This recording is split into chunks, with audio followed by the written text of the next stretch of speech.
ಬೆಳಿಗ್ಗೆ ಎದ್ದರೆ ನಾವು Facebook, YouTube, ಇನ್ಸ್ಟಾದಲ್ಲಿ ತುಂಬ ವೀಡಿಯೋಗಳನ್ನು ನೋಡ್ತೀವಿ. ಕೆಲವು ವೀಡಿಯೋಗಳು ಖುಷಿಯಾಗುತ್ತೆ, ಕೆಲವು ವೀಡಿಯೋಗಳು ನಗು ತರಿಸುತ್ತೆ, ಕೆಲವು ವೀಡಿಯೋಗಳು ಜೀವನದ ಪಾಠವನ್ನು ಹೇಳುತ್ತೆ.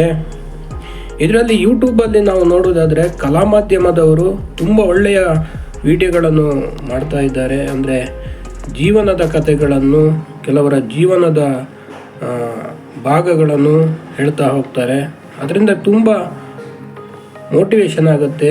ಕೆಲವರ ಜೀವನಕ್ಕೆ ಅವರ ಅನುಭವ ಖುಷಿ ಕೊಡುತ್ತೆ. ಅಂದರೆ ನಿಜವಾದ ಖುಷಿ ಒಬ್ಬ ಕ್ರಿಯೇಟರ್ಸ್ಗೆ ಅಂದರೆ ಮೊನ್ನೆ ಅವರು ಪರಮ್ ಅವರು ಹೇಳಿದಾಗೆ ಒಬ್ಬ ಟೀ ಮಾರೋ ಹುಡುಗನ ಎಂಟ್ರಿ ಮಾಡಿದ್ರು.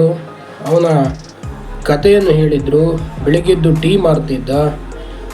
ಅವನ ಯೋಜನೆ ಏನಂದರೆ ತಂಗಿಗೆ ಒಳ್ಳೆ ಎಜುಕೇಷನ್ ಕೊಡಬೇಕು, ನನ್ನ ಸ್ಕೂಲ್ ಫೀಸ್ ಕಟ್ಟಬೇಕು, ತಂಗಿಯನ್ನು ಪ್ರೈವೇಟ್ ಸ್ಕೂಲಲ್ಲಿ ಒಳ್ಳೆ ಸ್ಕೂಲಲ್ಲಿ ಓದಿಸ್ಬೇಕು, ಅದಕ್ಕಾಗಿ ಟೀ ಮಾರ್ತೇನೆ ಅಂತ ಹೇಳಿದ್ದ.